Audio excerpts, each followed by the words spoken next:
Hi, I'm Dinesh D'Souza, and I'm the creator of the new movie Death of a Nation and the accompanying book Death of a Nation. And the book is subtitled Plantation, Politics, and the Making of the Democratic Party.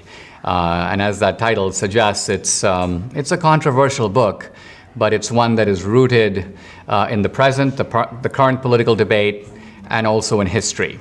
And I support my work with mainstream sources. They're all given in the book. So it's wonderful to see the movie. It's an experience. It's an emotional engagement. But the book is actually the intellectual spine of the movie. The book lays out all the references and footnotes. It'll make you, as I sometimes like to say, a very dangerous American, as you sometimes accuse me of being. This is my wife, Debbie, who's helping me out. Now, we're here to tell you that you can get not just a copy of the book, but a signed and autographed copy of the book. And here's the way that you do that. You go to premiercollectibles.com/Dinesh. Now, Premier is spelled Premiere.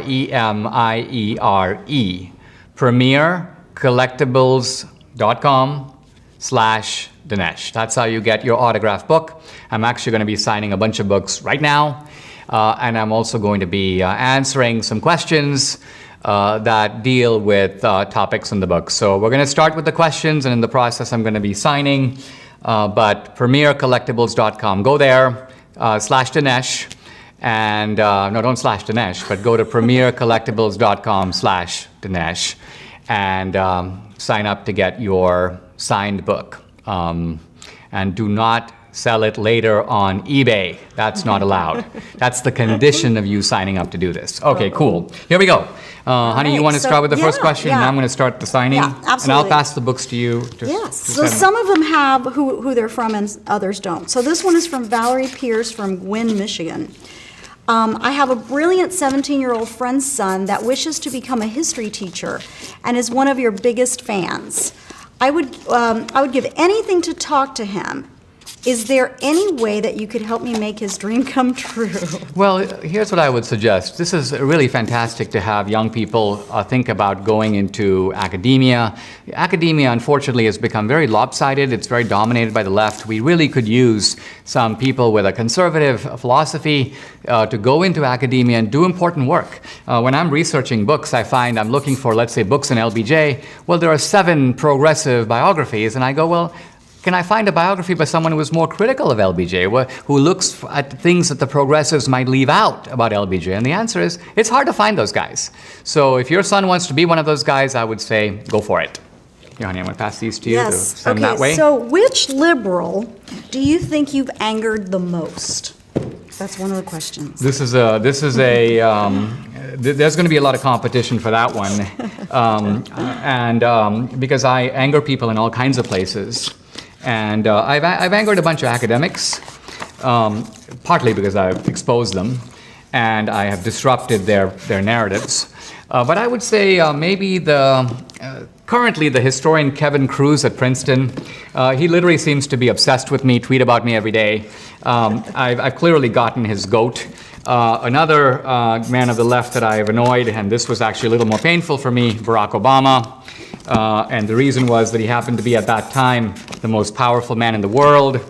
And when you strike at the empire in that way, hey, the empire can strike back, as I learned. Fortunately, Trump is in office and he has undone that nonsense. And Obama, I'm sure, is not very happy about that. But yes, I'm responsible for the troubled and constipated looks that we see on the faces of so many people on the left. So this one is a very interesting one because, of course, we just got through doing this. But is it difficult to get distribution for your films due to the politics? And the answer to that, happily, and to my great relief, is no. Movies are, the film industry is divided into 2 parts. There's the studios, and that's a left-wing incestuous environment. I couldn't survive in that environment. And I don't even cherish its awards, which mean nothing to me. I would much rather get a Razzie for being a worst actor than an Oscar. Of course, the Razzie is a fraud, because how can I be the worst actor? I'm playing myself. I'm the world's expert at playing myself, by definition. But that being said, the distribution of movies is totally different. Regal, Cinemark, AMC. We don't have trouble getting our movies in the theaters, happily. That's why we're able to put them out there. So go see the movie. It'll put fuel in our rocket. It helps the movie move to more theaters. And get the book as well, because the two kind of go together. It's my 1-2 punch. The intellectual and the visual kind of complement each other. How did you come up with the idea for the movie Death of a Nation? Well, the idea springs out of current events. I mean, since Trump's election, we have been hearing these two incendiary words: racism, sometimes called white supremacy, and fascism. And these words are poison words. They're intended to be. They're intended to discredit Trump. In fact, they're intended to make him look like Hitler. Now, not the Hitler of 1945, because obviously Trump hasn't started a world war and he hasn't created gas chambers, but the Hitler of 1933. So the idea is the left is trying to create a rationale for using what they call any means necessary to get rid of Trump. And so in this movie, I say, okay, well, let's take a good look at racism and see which party really perpetrated it. And let's take a really good look at fascism and see what it means, and whether the fascists were on the left or on the right. So there's a lot of documentation in here, and it isn't just history. It's history that comes alive in the present.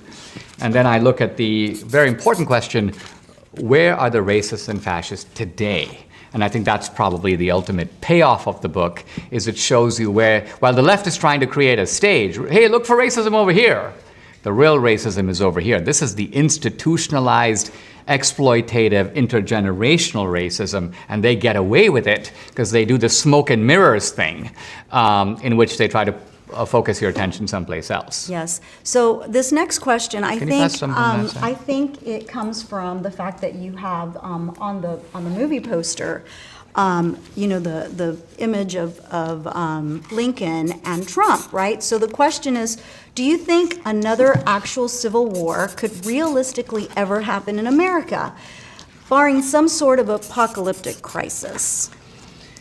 Well, I think the answer to it is very unlikely. I hope it's unlikely. I want to do everything I can to avert that kind of catastrophe. I think it's terrible that we've moved away from the civility and kind of gentlemanly politics of the Reagan era. We should be discussing and debating our differences and not punching each other or trying to fight on the campus. But, our environment is troubled. And I say that because, here I'm released a movie in the theater. And as far as ABC, CBS, NBC, CNN, they pretend the movie doesn't exist. They don't cover it. Why? They're hoping that if they don't cover it, it's not a fact in the world. And Americans won't even find out about it. So this is disgraceful. I mean, I'd rather be on CNN debating some legitimate historian about my ideas. But that's not how they feel about it. Now, we're not in civil war. Some people have said we're in a cold civil war. And there has been a troubling secession or separation of the American mind. But that being said, I'm hoping that this does not keep going down this road, and rather we step back and move to a better, happier, more decent politics. This one is about the shooting. Do you shoot all the war clips for your films, or are they used from other shoots? Shooting is a complicated business. Usually, we pretty much shoot all our own footage. We do these recreations, and you've got to do the recreations carefully. In this new movie, Death of a Nation, we're shooting some of the scenes of early fascism, the Nazi book burning of 1933, the suicide of Hitler and Eva Braun. And initially I thought we'd shoot the movie in Dallas, but then I looked around and I saw these Texans and they were just too happy looking and red-faced to really be Nazis. I thought it would be not convincing, so we went to Munich, we went to Prague, we found German-speaking actors, and the feeling of it is authentic. I mean, you feel like you're right there in mid-20th century Germany, capturing the whole decadence of that atmosphere. And so I'm very proud of the movie. I think it's my best movie. And if you've liked any of my previous movies, you've got to go. And then don't forget the book right here.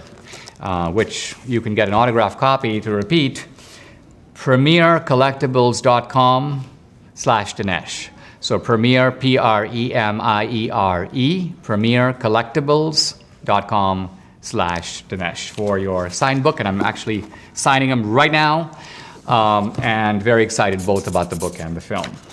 This next question is from Jeanette from Mooresville, North Carolina. Is there any hope for America's restoration? Yes, absolutely. I really wouldn't be doing any of what I'm doing if there wasn't. Now, I am an optimist by temperament, but I'm also a realist. I think it's very important to distinguish the world as you wish it to be from the world as it is. And part of my experience with the Obama administration and confinement and all of that craziness was to give me, I think, a little more realistic perspective. American politics isn't just a debate between two sets of people who have rival principles. Very often, powerful interests enter into it. The reason the Democratic Party was the party of slavery is slavery was immensely profitable. It may not have been profitable for the South, but it was very profitable for the slave owner. And so these powerful interests of ambition and greed and lust and hatred and revenge, you can't exempt those from human nature, and so you can't exempt those from politics. And my recent work, I think, tries to pay attention to ideals, but it also tries to pay attention to these interests. So this next question is from Elaine from Leesburg, Virginia. Do you believe the wall will be built? If so, when?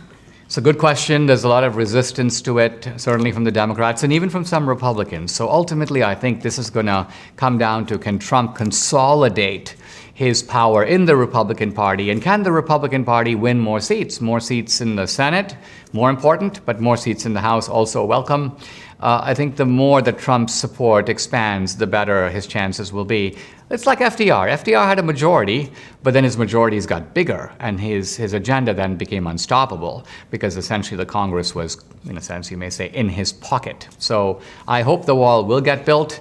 I hope the wall gets built for the same reason that I lock my car. We lock our car and we lock our homes for protection and security, and we need to build some sort of a wall for exactly that reason. Yes, absolutely. What was it like growing up in India? Very interesting question. I'm not sure I can easily answer it, but I had a happy childhood. My dad was a chemical engineer, now passed away. My mom was a housewife. I have a brother and sister. I grew up in the suburbs of Bombay, now called Mumbai. And I grew up middle class. Now, middle class in India is a little different than middle class in the United States, but nevertheless, we had a comfortable home, never missed a meal. We had a car, although a very old one. And when I came to America, it wasn't just that America offered more opportunity, the prospect of more success. It did offer that, but more importantly, it offered me a chance to write the script of my own life and to do things with my life in this country that, well, my wife Debbie here is an immigrant from Venezuela, so we both know what makes America unique. And we celebrate America, and our politics is based on that. So this is kind of a little follow-up to that question. Was there a defining moment for you when you were a teenager or young adult that solidified you as a conservative? I think my first experience was just coming across the sort of sheer unfairness, the extremism of the left, which I first saw from the administration at Dartmouth. I was a naive foreign student on the Dartmouth campus. I befriended a group of conservatives who were starting a new campus newspaper. We called it the Dartmouth Review. And no sooner had we issued the first edition than we got a letter from the legal office of Dartmouth College saying, it's called the cease and desist letter. Cease and desist from using the name Dartmouth. Now, the weird thing is that if you walk down Main Street in Hanover, New Hampshire, pretty much every commercial establishment is named Dartmouth. Dartmouth Cleaners, Dartmouth Bookstores, Dartmouth Pizza, Dartmouth this, Dartmouth that. These are private entities having nothing to do with the college. And the college lets them use the name. But they wouldn't let a group of their own students, because they were conservative, use the name Dartmouth, even though they were Dartmouth students writing about Dartmouth College for the Dartmouth community and Dartmouth alumni. They had to see. And so I looked at that and I go, something is really messed up here.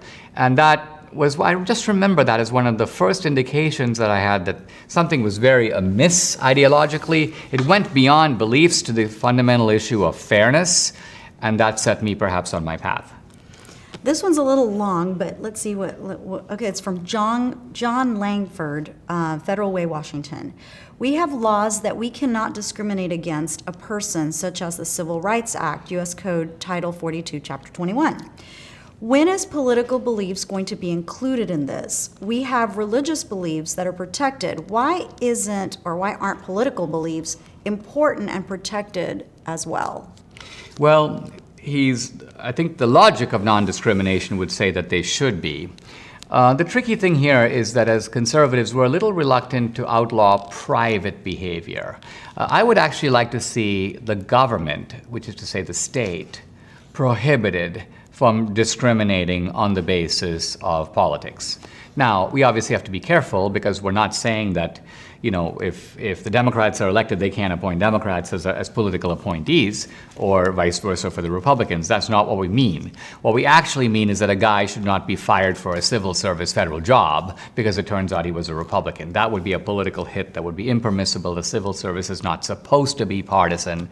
So yes, there's a lot of room for reform. Okay, great. What would you say has been President Trump's biggest accomplishment thus far? I think perhaps thus far his biggest accomplishment is to save the court. The court was teetering precariously. And remember, these are mostly Republican nominees to the court, but they turned out to be unpredictable. That's because Republicans aren't careful in whom they nominate. The Democrats, basically, when they nominate judicial appointees, they're looking for good Democrats who will vote the Democratic way with Euclidean certainty. And Republicans nominate these guys, we can't count on them. How's Kennedy going to vote? Oh, we got Kennedy. Whoops, we lost Roberts. No. So Trump's achievement has been with the Gorsuch nomination, and we'll see what else he does with the court, but he has a chance to really consolidate a 5-4, perhaps even a 6-3 majority, although as Dennis Miller has said, he thinks that Ruth Bader Ginsburg is not only going to survive Trump and the second Trump administration, but also the first Ivanka term. Yes. Wouldn't you say, though, that that is because we nominate constitutionalists and originalists? It is. And in general, that's okay, because remember, the constitutional originalist philosophy does not allow the government to exceed its bounds. The Constitution is very careful in enumerating the powers of the state. But I just think our guys need to be vetted better, because how a guy like Kennedy, a guy with his finger to the wind, could have made that process, I have no idea.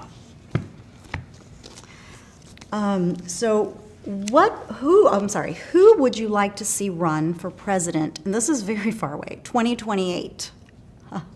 Oh, wow, that's too far for me to predict. The landscape will be unimaginably different. Just think of it. I mean, how could we have predicted, let's say, in 1980, who would run for president in the 90s or in 2000? Or 2015. Yeah, I think what happens is that we have to see how Trump does. I think he will do well. And if he does well, and if he's reelected, America will be a little different country in 8 years than it was before. And that means the landscape will be different. And Republicans who could have won earlier will become unviable at that time. So I want to pass on that question, but with the caveat that I think we need to see how the forest changes before we can predict which is going to be the tallest tree. Do you think America is still the greatest country in the world? It certainly is, and it's not even close. And look, this is not my view. I mean, it's obvious from the fact that immigrants are beating on our door to get in. Even illegal immigrants are tribute to the greatness of America because, they're so impatient to get in, they can't even wait in line. So you have to sort of admire that in a way, while at the same time firmly drawing the line. America's a magnet for the world. America is still a place where people can start out with little or nothing and become successful. Now, that happens in Europe, that happens in Australia, but in Europe, success stories are uncommon, and so people comment on them. Wow, this guy's a self-made man, and so on. In America, we can't even count these people. There's so many of them. And so the abundance of America is what amazes me. America is a country of big dreams and big aspirations, and many people can realize those aspirations. It takes skill, it takes strength, it takes luck. But nevertheless, you have a chance, and that's more than you can say about your home country of Venezuela today, which is under socialist tyranny. India is getting better, but it's a long way to go before Indians. Gandhi used to dream about people wiping a tear off every Indian face. and India is making progress, but it's a long way from getting there. How did you get started in filmmaking? Did you go to film school? No, I'm truly, and this is another American, I'm an amateur, I stumbled into it. I wanted my books to reach more people, and I realized one way for that to happen is to convert my books into pictures, put them up on the screen. So I made the Obama movie in 2012, and that caught a wind. It became the second most successful political documentary of all time. So I currently have, 16 books to my credit? It's debatable, 16, 18, I'm not really sure. Something around there, lot. and 4 films. But the latest one, Death of a Nation, very excited about it, both the book and the movie.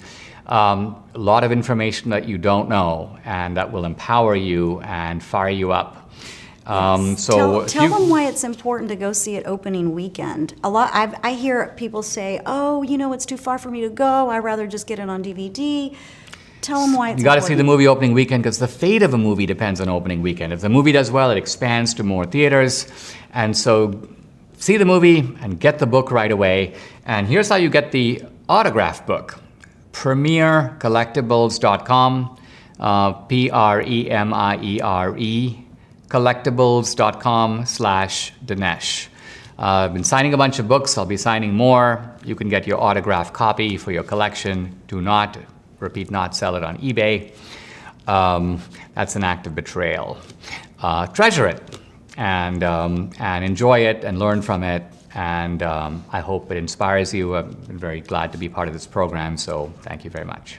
Yes, and one last thing. Why do you think the left doesn't want people to see this movie? What is it about this movie that they're so afraid of?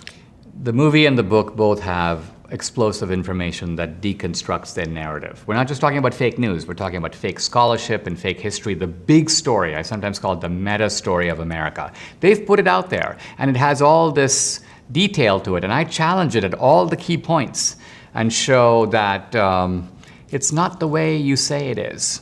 And here's the backup to prove that. The book actually has the chapter and verse, so it makes it the kind of thing that the left doesn't want you to read. But for that very reason, read it. Yes, absolutely. Thanks very much. Great to be part of this. Bye-bye.